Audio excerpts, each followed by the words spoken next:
உறவுகள் அனைவருக்கும் அன்பான இனிய வணக்கங்க. கரெக்டா பொண்ணு வீட்டுக்காரங்க வராங்க. வந்து இங்கே கலாட்டா பண்ணுறதுக்குன்னே முக்கியமான நேரத்துக்கு ரோகிணி பிள்ளை வந்துடுதுங்க. வந்து எல்லாத்துட்டையும் அப்படி ஹாய் ஹாய் ஆண்டி அப்படின்னு சொல்ல பொண்ணு வீட்டுக்காரங்க பார்க்குறாங்க. யார் இது அப்படிங்கல, இவ தான் எங்களை ஏமாத்தின ஃப்ராடு மருமக அப்படின்னு சொல்ல, அப்படி ஆண்டி ஏன் ஆண்டி ஃப்ராடு மருமகன்னு சொல்கிறீங்க? நான் வந்து என் மனோஜ் வேணுங்கிறக்கா சின்னதாக ஒரு பொய் சொன்னேன், அவ்வளோதான். மற்றபடி மனோஜ் மேலே நான் உயிராக இருக்கேன். ஆனால் நீங்கள் தான் மனோஜ் மேலே உயிராக இருக்கேன்னு சொல்லிட்டு பணத்துக்காண்டி என்ன கல்யாணம் பண்ணீங்க? நீங்கள் வந்து தப்பானவங்களா, நான் தப்பானவங்களா? ஏய் என்னடி என்ன கையை உங்க வர்றீங்க? போலீஸுக்கு கூப்பிட்டுருவேன். என்ன நினச்சிட்டு இருக்கீங்க? 6 மாதம் 6 மாதம் எதுவும் சொல்லாதடி, எதுவும் இங்கே சொல்லி கொடுத்துருமோன்னு பயம். ஏன்னா அதை எல்லாத்திட்டையும் மறைச்சிட்டாங்க இல்லையா? இரு என்ன 6 மாதம் அந்த பிள்ளை சொல்லுது, நீ என்னமோ பயப்பட மறைக்கிற அப்படின்னு அண்ணாமலை வர்றாரு. அதெல்லாம் ஒன்றும் இல்லைங்க, அதெல்லாம் ஒன்றும் இல்லை அப்படின்னு படபடப்பா அண்ணாமலை தடுக்குது. இப்போ உனக்கு என்ன வேணும், எதுக்கு இங்கே வந்த அப்படின்னு சொல்ல, இல்லை மாமியார் புருஷன் எல்லாத்தையும் பார்த்து மாமனாரெல்லாம் பார்த்துட்டு ஒரு ஆசீர்வாதம் வாங்கிட்டு போகலான்னு வந்தேன் அப்படின்னு சொல்ல, அப்படியே பார்க்குறாங்க. அப்புறம் 25,000 1ஆம் தேதி ஆனால் கரெக்டாக வந்துடணும், நாளைக்கு தான் 1ஆம் தேதி தந்துடுவீங்களா என்ன? என்னடி மாதம் 1 மாதம் டைம் தான் கொடுத்துருக்காங்க, அதுக்குள்ள வந்து கேட்குறேன் அப்படின்னு மனோஜ் உண்மையை உளறிடுறாரு. அதுக்கப்புறம் பொண்ணு வீட்டுக்காரங்களாம் எப்படியும் ஷாக் ஆகிறாங்க. என்ன நடக்குதுங்க அப்படின்னு சொல்ல, உங்கள்கிட்ட எதுவுமே சொல்லலையே அங்கிள், 6 மாதத்துக்கு இவர் எனக்கு ஜீவனாம்சம் கொடுக்கணும், எல்லாமே இவர் தான் செலவு பார்த்துக்கணும், 6 மாதத்துக்கு கேஸை பற்றி பேசக்கூடாது அப்படின்னு நடந்ததை பூரா சொல்ல, என்ன விஜயா என்ன நடக்குதுங்க, எல்லாத்தையும் நீ மறைப்பியாடி அப்படின்னு கத்துறாங்க. இல்லைங்க அது வந்து அப்படிங்கிற பொண்ணு வீட்டுக்காரங்க செம்ம காண்டாகிறாங்க. என்னங்க இதை பற்றி நீங்கள் எங்ககிட்ட சொல்லவே இல்லை? இல்லைங்க நாங்கள் ஏதாவது பண்ணி 6 மாதத்துக்கு உள்ளாரே டைவர்ஸ் வாங்கிடுவோம், அதனால தான் உங்கள் மனசை கஷ்டப்படுத்தக்கூடாதுன்னு தான் அப்படி இப்படின்னு சொல்ல, அப்படியே வராங்க. அப்படி சொல்லிக்கிட்டு இருக்கீங்களே பொண்ணுக்கிட்ட வந்து ரோஹிணி நிற்கிது. நீ தான் அந்த பொண்ணா, அமெரிக்கா பொண்ணா? நான் மலேசியா பொண்ணுங்க என்னை கட்டிக்கிட்டு அப்படி தாங்குன்னு தாங்குனாங்க, தலைமையில வச்சு தாங்குனாங்க. ஆனால் நான் பணக்காரி இல்லைன்னு சொன்ன கையோட போட்டு மிதிச்சிட்டாங்க. ஆனா உனக்கு எப்படி, நீ பணக்காரி தான் உண்மையில, ஆனாலும் நீ பணம் மட்டும் இல்லைன்னு சொன்னா உன்னைய வச்சு வாழ மாட்டாங்க. ஏமா நீங்க வந்து கிடக்குற அப்படின்னு சொல்லி பேச, எனக்கு தெரிஞ்சு உன்னை பத்தி நீ யார் என்கிட்ட வந்து பேசுறதுக்கு, மரியாதை வெளிலப்போ அப்படின்னு கத்த முத்து பார்க்குறாரு. சூப்பர் சபா சரியான போட்டி அப்படின்னு சொல்ல, உடனே முத்து முறைக்குது ரோகிணி. என்னை விட்டுட்டு என் புருஷன் மனோஜ் உங்களத்துல தாலி கட்டிடுவானா நீ நினைச்சிட்டு இருக்கியா அப்படின்னு சொல்ல, கட்டு வரடி, என்னடி பண்ணுவ நீ, இப்போ கூட தாலி கட்ட வப்பண்டி, பாக்குறியா அப்படின்னு சொன்னோன்னே ரோகிணிக்கு செம்ம கோவம் வருது. என்ன என் புருஷனை நீ கட்டிக்க பாக்குறியா அப்படின்னு ஓங்கி அரைகிறாங்க. அரைஞ்சோடனே யாரை பார்த்துட்டு கை வச்சேன்னு அந்த பொண்ணோட அப்பா அம்மா ரோகிணியை கும்முன்னு கும்பிடுறாங்க. அப்புறமா முத்து யோசனை வருது, ஐயோ எதுவும் பண்ணிடாதீங்க, விடுங்க அப்படின்னு சொல்லி தடுக்கிறாங்க. அப்படியே ஒரு மாதிரி பம்பையெல்லாம் ஆஞ்சு போகுது நம்ம ரோகிணிக்கு. அதுக்கப்புறம் எந்திரிச்சு நிற்கிது. என்ன கை வச்சிட்டீங்கல்ல, நான் சும்மா விட மாட்டேன், என்ன பண்ணுவேன், போய் எங்கே வேணாலும் கம்ப்ளைண்ட் பண்ணு அப்படி சொல்ல, என்ன எல்லாருக்கும் திமுறா, என் மேலே கை வச்சிட்டீங்களே, நான் இப்போதைக்கு கவர்மெண்ட் ப்ராப்பர்ட்டி, என் மேலே கை வச்சிட்டீங்களே, அம்மாடி என்னம்மா பேசுகிறா அப்படிங்கிற மாதிரி மீனா ஆன்னு பார்க்குது. இங்கே பார், நீ பண்ணது எல்லாமே 420 கல்யாணம், உன்னை வச்சு வாழ்வாங்களா அப்படின்னு முத்து கேட்க, வாழணும், நான் அப்படி தான் 420 பண்ணி தான் வந்தேன், மனோஜை ஏமாதி தான் கல்யாணம் பண்ணேன், நான் சொல்லவே இல்லை தான் நான் கல்யாணம் ஆனவண்டு, ஆனால் சொன்னேன்னு சொல்லுவேன் கோர்ட்டில், அவங்களும் நம்புவாங்க, அந்த சச்சு ஒரு கேனை நான் சொன்னதை தான் நம்புவாங்க, அழுதோன்னு எப்படி நம்பினாங்க பார்த்தீங்கல்ல. அப்படி இருக்கல அந்த எல்லா தீர்ப்பும் என் பக்கம்தான் சாதகமாக இருக்குது. ஆனால் நீங்கள் என்ன ஒழிச்சுக்கிட்ட நினச்சிங்கன்னா இந்த ஜென்மத்தில் நடக்காது மிஸ்டர் மனோஜ். முத்து நீ தானே எல்லாம் இருந்து பண்ணிக்கிட்டு இருக்கிறது, ஏன்னு எந்திரிச்சு வருதுமா விஜயா. அம்மா இருங்கம்மா அப்படின்னு முத்து அடக்குறாரு கையை பிடிச்சி. என்ன முத்து நம்ம கையை பிடிக்கிறான் அப்படின்னு விஜயா பார்க்குது. ஏன்னா பக்கத்துலாம் வந்தது இல்லையா. பார்த்துக்கலாம் போடி அப்படின்னு சொல்ல, என்ன பார்த்துக்கலாம் போடிங்கிற, 25,000 வந்தாகணும் என்ன நினச்சிட்டு இருக்க அப்படின்னு சொல்லிட்டு அங்கேருந்து கிளம்புறாங்க. ஆனால் உனக்கு கல்யாணம் நடக்காது, ரொம்ப பண்ணாதடி, நான் மனோஜை தாலி கட்டியே திருவண்டி, இனிமே இது ஏன் பிரச்சனைடி, நான் என் வாழ்க்கைக்காகத்தான் எனக்கு கல்யாணம் ஆனால் நல்லதுன்ட்டு மனோஜை கட்டிக்க வந்தேன், ஆனால் இப்போ என்னோட தன்மான பிரச்சனைடி, நான் மனோஜை தாலி கட்ட வப்பண்டி, ஒன்று நான் டைவர்ஸ் பண்ண வப்பண்டி அப்படின்னு அந்த பொண்ணு சரியாக போடுது.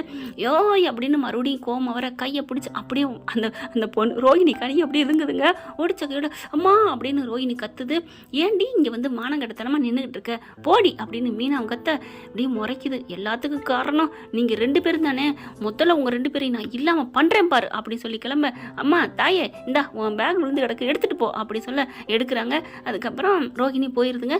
எப்படி இந்த கல்யாணம் நடக்குதுன்னு பார்ப்போம்னு அந்த பொண்ணு என்ன பண்ணுது, இப்போ தாலி உங்ககிட்ட எதுவும் இருக்கா, மஞ்சள் கயிறு இருக்கா, கிழங்கு இருக்கா, அம்மா நீ என்னம்மா நீ சும்மா இருமா, அதெல்லாம் இது சட்டப்படிதான் தப்பு, இல்லை நான் தாலி கட்டுவேன், அவள் ஏதாவது போய் கேஸ் கொடுத்துட்டானா நான் சொன்னா தானே, அவருக்கு எனக்கு கல்யாணம் ஆகலை அப்படின்னு சொல்லிட்டு தாலி இல்லைன்னு சொல்லி நான் காமிப்பேன் கோர்ட்டில்.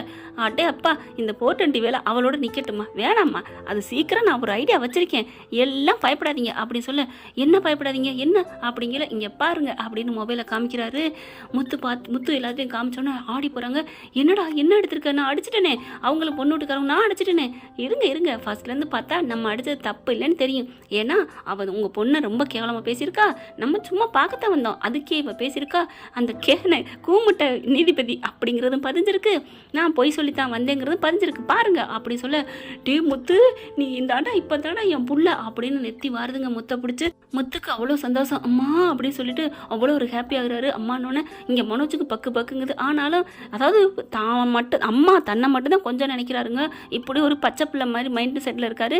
ஆனால் இப்போ முத்து நல்லது பண்ணிட்டாருன்னு முத்துக்கு கை கொடுக்குறாங்க. எல்லாருமே முத்தை பார்த்து கை கொடுத்து சூப்பர் மச்சான் சூப்பர் அப்படின்னு சொல்லிட்டு அப்படியே அந்த சம்மந்தி அவர் இருக்கார் இல்லையா அமெரிக்காக்காரரு, டே தம்பி நீ சூப்பரியா எப்படியா, அதெல்லாம் நம்ம பார்த்துருக்கோம், இந்த கேடி வீட்டுக்குள்ள வந்தோடனே நான் கேமராவை எடுத்துட்டேன்ல அப்படின்னு சொல்கிறேன். அண்ணாமலை வந்து டே முத்து ரொம்ப சந்தோஷம்டா, இப்போ என்ன பண்ணலாம், வக்கீலுக்கு ஃபோனை போடுங்க அப்படின்னு வக்கீலுக்கு ஃபோனை போடுறாங்க. எங்கே இருக்கீங்க அப்படின்னு கேட்க, என்ன விஷயம்னு கேட்க, நடந்தது நான் சொல்ல, வா சூப்பர் எடுத்துட்டீங்களா, ஐயோ 6 மாதம் ஹியரிங் தள்ளி வச்சுருக்காங்களே அப்படின்னு சொல்லிட்டு, ஒன்றும் பிரச்சனை இல்லை, இப்போ நீதிபதி இன்னைக்கு லீவு தான், நம்ம வீட்டுக்கு போவோம் வாங்க அப்படின்னு சொல்ல, வீட்டுக்கு போகலாமா, அதெல்லாம் பர்சனலாக போகலாம், நான் அப்பாயின்மெண்ட் ஆர்டர் வாங்கிடுறேன் அப்படின்னு சொல்ல, ரெடி ஆகிட்டு எல்லாம் கிளம்புதுங்க. Appointment order வாங்கிடுறாங்க.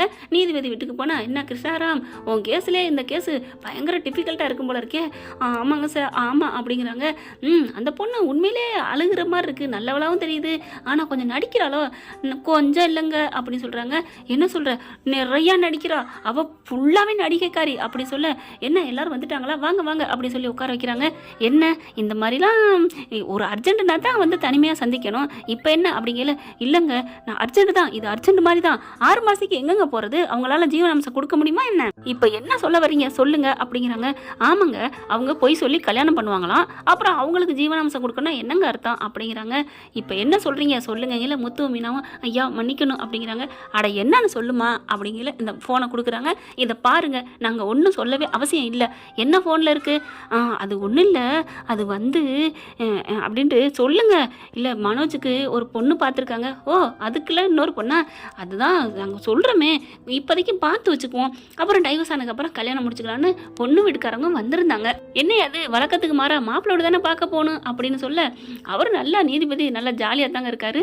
இல்லை அவங்க அமெரிக்கா, அங்கே போகிற அளவுக்கு நம்மகிட்ட வசதி இல்லை, அவங்க இங்கே வந்தாங்க பார்த்தாங்க, சரி இதில் என்ன பிரச்சனை இருக்குது, அவங்க வந்தப்போ தான் அந்த ரோகிணி வந்து பெரிய கலாட்டா பண்ணிட்டா, அப்படி இப்படின்னு பயங்கரமாக பேசி நான் கவர்மெண்ட் ப்ராப்பர்ட்டி அது இதுன்னு பேசிட்டா, இதை பாருங்களேன் அப்படின்னு சொல்ல, சரின்னு பார்க்குறாரு. பார்த்த கையோட ஆடி போகுது. அடேங்கப்பா என்னது இந்த மாதிரி ஃப்ராடாக இருக்குது, என்னப்பா ஒன்று நீனாம்மா, ஆமாம் இந்த பொண்ணையை போட்டு அடிக்கிறா, அடே அம்மா பொய் சொல்லித்தான் கல்யாணம் பண்ணு உண்மையை ஒத்துக்கிட்டா, அப்புறம் அந்த பொண்ணை அடிக்கிறதுன்னு பார்க்குறாங்க. என்னங்க நீங்கள் வச்சு சாத்திருக்கீங்க, அதை வந்து என்கிட்ட தைரியமாக காமிக்கிறீங்க. இல்லைங்க என் பொண்ணை அடிக்கலை, நாங்கள் எப்படிங்க பார்த்துட்டு இருக்க முடியும், ஆமாம்மா அது என்னமோ கரெக்டு தான் நீங்கள் சொன்னது. அப்போ அவங்க வீட்டில் அவங்க பொண்டாட்டி பிள்ளையெல்லாம் கேட்குறாங்க, எல்லாத்தையும் பார்க்குறாங்க. இவங்க பண்ணதில் தப்பு என்னங்க இருக்குது, நீங்கள் என்ன எப்போ பார்த்தாலும் சட்டத்தை போட்டுக்கிட்டே பார்ப்பீங்களா, உங்கள் கண்ணில் இருக்க சட்டத்தை கழட்டி வச்சுட்டு மனிதாபிமானம் கொஞ்சம் பாருங்க அப்படின்னு பொண்டாட்டி சொல்ல, நீதிபதி என்ன பண்றாரு, மேலேருந்து கோர்ட்லேருந்து உத்தரவு வந்துருச்சுப்பா, அவங்க சொல்லிட்டாங்க உங்கள் பக்கம் தப்பு இல்லைன்னு, அதனால் நான் விட்டுறேன் அப்படிங்கிறாரு.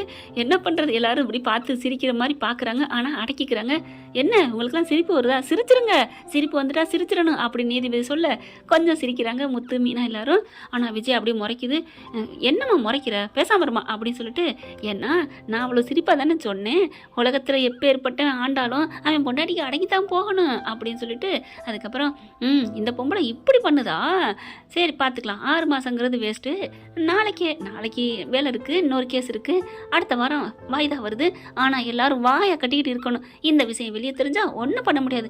இதை ஏன் நான் சொல்லனா, இந்த பொண்ணு நீங்கள் பேசுனது வச்சதெல்லாம் நீங்கள் சொன்னதை வச்சு இதுக்குள்ளே இது ஏதாவது தெரிஞ்சால் ஏதாவது ஒரு தகடுதட்ட வேலை பண்ணி இதை முறிச்சு விட்டுரும், அதனால் இதை எல்லாத்துக்கும் அனுப்பிவிடியா ஃபார்வேர்டு பண்ணு அப்படின்னு சொல்லி, ஓகே சார் அப்படின்னு மனோஜ் வாங்க, நீ பண்ணாத முத்து நீ பண்ணு. உடனே ஏன் சார் அப்படின்னு விஜயா கேட்க, உன் பிள்ளைய பற்றி தெரிஞ்சுக்கிட்டே அவன் பேசுகிறேன், அவன் ஃபார்வேர்டுன்னு சொல்லிட்டு அவன் கான்டாக்டில் இருக்க எல்லாத்துக்கும் அனுப்பிவிட்டு அந்த ரோஹிணியா அந்த கல்யாணியா அந்த பிள்ளைக்கு போயிட்டா என்ன பண்ணுவீங்க அப்படின்னு தலையை சாயுது விஜயா. சும்மா சும்மா இருங்கம்மா சரிங்க சார் அப்படின்னு சொல்லிட்டு அந்த கிருஷ்ணாராம் என்ன பண்ணுறாங்க, ஃபோனை வாங்கி முத்து நமக்கு தெரிஞ்சவங்களுக்கு வேணாம், ஒரு 4 பேருக்கு போதும், எனக்கு ஒன்று அனுப்பு, ஐயாவுக்கு ஒன்று அனுப்பு, மீனாவுக்கு ஒன்று அப்படின்னு சொல்லிட்டு முக்கியமான அண்ணாமலை இந்த மாதிரி அனுப்பிக்கிட்டாங்க. அப்புறம் எனக்கு அப்படிங்கிற உனக்கு எதுக்கு, உன் ஃபோனை எப்படியா ஆட்டை உன்னை தட்டி போட்டு தூக்கிட்டு போய் பார்த்துருவா, அந்த மாதிரி அவள் கேடி அப்படின்னு வக்கீல் சொல்ல, பார்த்துக்கடா உன்னை பற்றி உன்னை தவிர எல்லாரும் புரிஞ்சு வச்சுருக்காங்க, ஆனால் நீ மட்டும்தான் உன்னை நீ புரிஞ்சுக்கல, எப்படா புரிஞ்சுக்குவேன்னு முத்து சொல்ல, டே ரொம்ப திட்டாதடா, ஏதோ நீ உதவி பண்ணுறேங்கிறக்காண்டி அப்படின்னு சொல்ல நீதிபதிக்கு கோபம் வருது. யோ என்ன மனுஷன் நீ எவ்வளோ ரிஸ்க் எடுத்து உன்னை காப்பாற்றுறதுக்கு வந்து நிற்கிறாரு, நீ ஒரு பாதகத்துக்கு என்ன ஒரு வேசக்காரியோட வாழ்ந்துட்டு இருந்திருக்க, அதை கண்டுபிடிச்சது அவங்க தான் உனக்கு இவ்வளவு துணையாக நிற்கிறாங்க, நீ என்ன எப்படி பேசுகிற அப்படின்னு சொல்லி நீதிபதியை மன்னிச்சுங்க சார் அப்படிங்கிறாங்க. எனக்கு என்னமோ உங்கள் குடும்பத்தில் பார்ஷாலிட்டி பார்க்குறீங்கன்னு நினைக்கிறேன், என்னம்மா விஜயா அப்படிங்கல, அது வந்து அப்படிங்கிறாங்க. அப்படி மட்டும் பார்க்காத, இந்த புள்ள உனக்கு கிடைச்ச வைரம், என்ன நினச்சிட்டு இருக்க அப்படின்னு சொல்ல, சாரிங்க சார் அப்படிங்கிறாங்க. நானும் பார்த்துக்கிட்டு தான் இருக்கேன், நீ ரொம்ப தான் அந்த புள்ள தான் உனக்கு உயிரா அப்படிங்கல, இந்த பிள்ளை பெத்தியா இல்லை வளர்த்தியா அப்படின்னு சொல்லி திட்டுறாங்க. அப்படிலாம் இல்லைங்க, நான் பெத்தந்தாங்க, இப்போ மட்டும் அப்படியே வாய் உழுக்குல போகுது அப்படிங்கிறாரு நீதிபதி. அப்புறம் மீனா ரொம்ப நன்றிங்க சார் அப்படிங்கிறாங்க. பரவாயில்லம்மா, நான் எப்போவும் நீதிக்கு மட்டும்தான் நிற்பேன், நான் கண்டிப்பாக உங்களுக்கு நல்ல சாதகமாக ஒரு பதில் சொல்கிறேன், ஆனால் இதை மறுபடியும் லீக் அவுட் பண்ணி வேறு ஏதாவது அந்த பொம்பளை கொடுத்துருச்சுன்னா, அந்த அம்மா கொடுத்துட்டா நான் ஒன்றும் பண்ண முடியாது அப்படிங்கிறாங்க. அதுக்கப்புறம் நன்றி சொல்லிட்டு எல்லாரும் கிளம்புறாங்க. முத்துவை பத்திரமா பார்த்துக்கங்கப்பா, அந்த பொம்பளைக்கு அது மேலே தான் கண்ணாக இருக்கும், அது என்னமோ உண்மைதான் அப்படிங்கிறாங்க. அதுக்கப்புறம் பொண்ணு வீட்டுக்காரங்களும் ரொம்ப சந்தோஷப்படுறாங்க. என்ன ஃப்ரெண்ட் இப்படிலாம் போகும்னு நினைக்கிறீங்களா? ரோகிணிக்கு எதிராக கொண்டாந்துருவார் டைரக்டர், நடக்கவே நடக்காது, வாய்ப்பு இல்லை ராஜா. ஆனாலும் இப்படி போனால் நல்லா இருக்குங்கிறது நம்மளோட கருத்து கணிப்பு.